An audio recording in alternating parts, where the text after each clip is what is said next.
네, 안녕하세요. 커피 맛을 조금 아는 남자 아카데미 원장 엄사랑입니다. 오늘은 홈 바리스타 분들의 필수 아이템이라고 할 수 있는 모카포트에 대해서 설명하려고 합니다. 이렇게 사이즈별로도 다양하게 출시가 되고요. 이거는 미니 익스프레스라고 해서 컵을 바로 올려놓고 추출할 수 있는 굉장히 예쁜 제품도 있고, 압력이 높은 브리카라는 제품, 그리고 뭐 도자기나 스테인리스처럼 재질도 굉장히 다양하고, 이런 디자인도 이런 식으로 되게 예쁘게 잘 나옵니다. 얘는 우유를 넣어서 카푸치노도 만들어낼 수 있는 모카포트도 있습니다. 이렇게나 굉장히 다양한 모카포트인데요.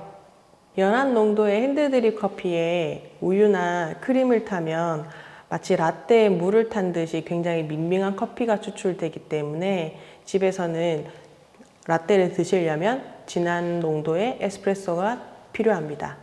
저는 이 모카포트를 추천을 해드리는데요. 이 모카포트가 있으면 라떼, 아포가토 등 다양한 베리에이션 음료를 만들 수 있기 때문에, 오늘은 모카포트를 처음 사용하시는 분들을 위해서 가장 많이 사용하고 있는 비알레띠 모카 익스프레스 제품을 사용해서 추출 방법과 관리하는 방법에 대해서 설명하려고 합니다. 그럼 시작해 볼게요. 비알레띠 모카포트를 사용할 건데요. 모카포트를 처음 개발한 브랜드이기도 하고, 모카포트 시장에서 압도적인 점유율을 차지하고 있기 때문에 소모품을 나중에 따로 구매하실 때도 편리해서 이 비알레띠 회사를 추천합니다. 이 코수염 달려있는 아저씨를 확인하시면 되겠습니다. 자, 이제 모카포트 살펴볼게요.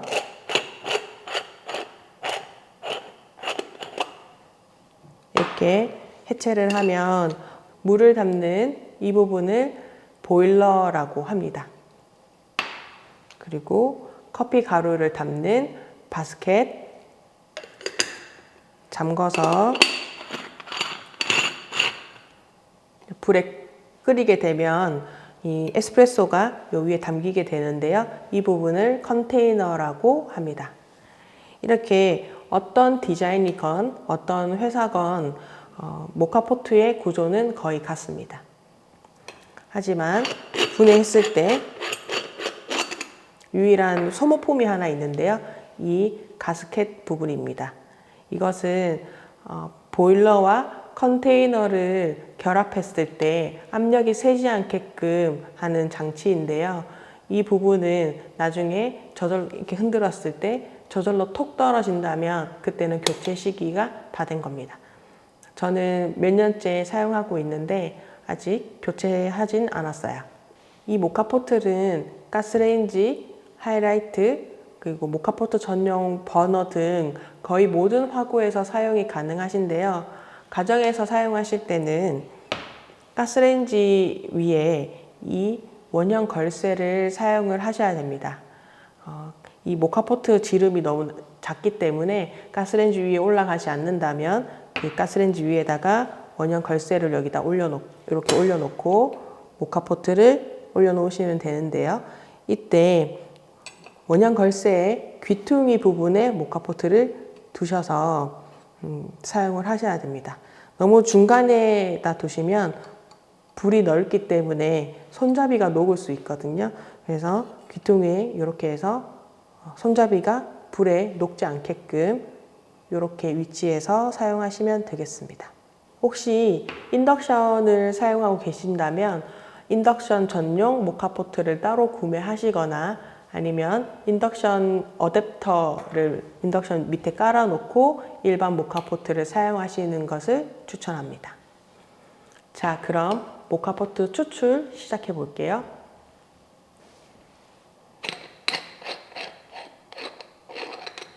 자, 일단 먼저 보일러 부분에 물을 넣을 건데요. 물은 여기 밸브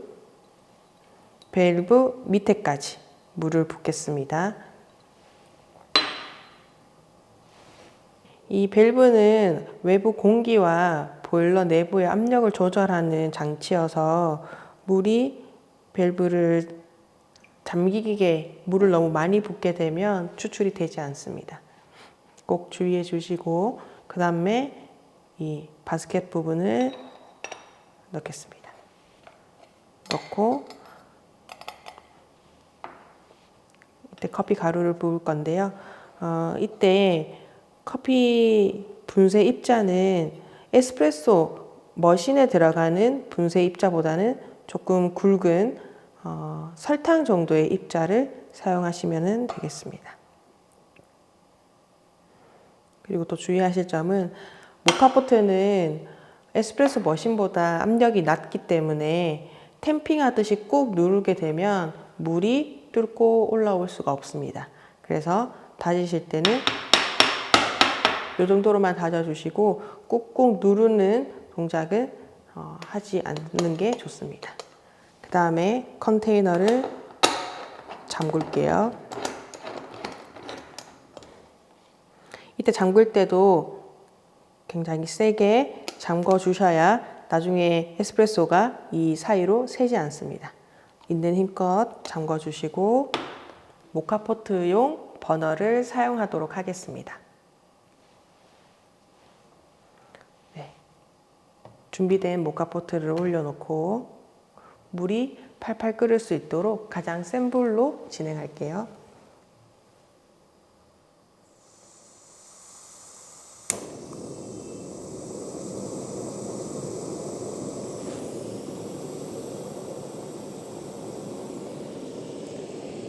집에서 하실 때는 꼭 뚜껑을 닫아 놓고 추출을 하셔야 되지만 저는 여러분들께 보여드리기 위해서 이렇게 뚜껑을 열고 하겠습니다.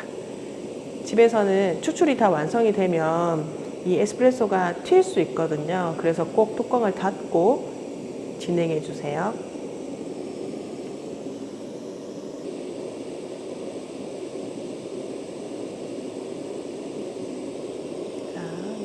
닫을게요.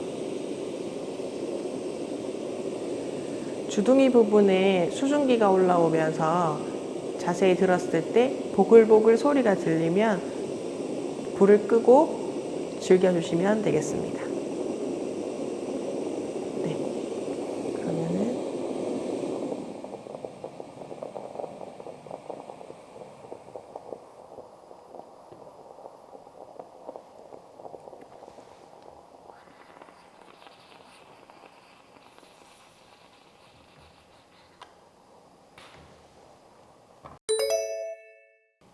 이제 모카포트 관리하는, 세척하는 방법을 설명드리겠습니다. 에스프레소를 다 따르시고 나서는 굉장히 뜨거운 상태이기 때문에 꼭 찬물로, 흐르는 물로 한번 식혀 주시고요. 저는 미리 다 식혔습니다. 분리하면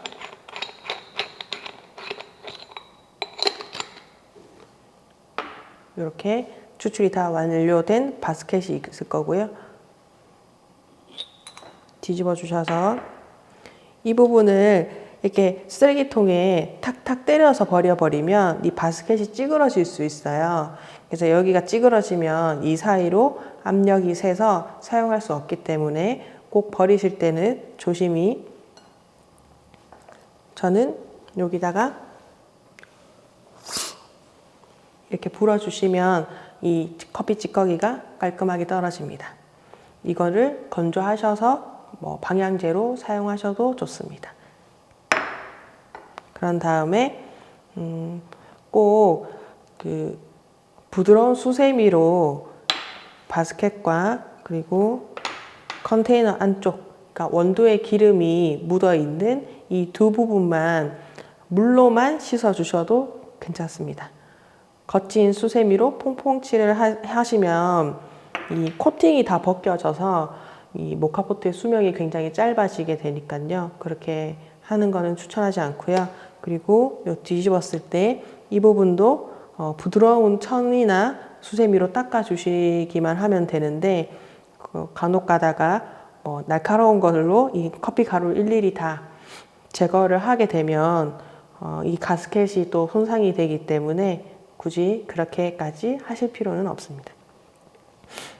이제 설거지를 다 완료를 하셨으면 물기를 깨끗하게 닦아준다 하더라도 모카포트 내부에는 습기가 있을 수 있는데요. 꼭 이렇게 바스켓과 보일러, 컨테이너 이 세가 완전히 건조될 수 있도록 이런 모양으로 두시고 보관하시면 되겠습니다. 절대로 다 합체하셔서 보관하진 말아주세요. 모카포트의 보일러 바닥 부분을 보시면 이것은 한 번도 추출하지 않은 새 제품이고요.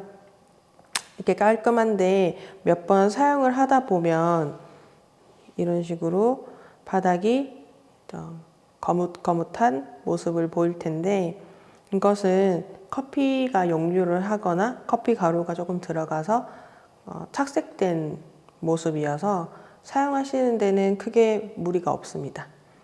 이게 만약에 너무 찝찝하시면 식초 한 방울 정도 떨어뜨린 다음에 물 넣고 끓여주시면 깔끔하게 씻어낼 수 있습니다. 반대로 이번에는 보관을 잘못하게 되면 습기가 있는 채로 장착을 그러니까 다 합체를 하고 보관하셨거나 바로 세척해주지 않았을 때는 보일러 바닥 부분을 보면 굉장히 부식이 되어 있는 모습을 보실 수가 있는데요. 이럴 때는 절대 사용하지 말고 장식용으로만 두시고 드시지는 말아주세요.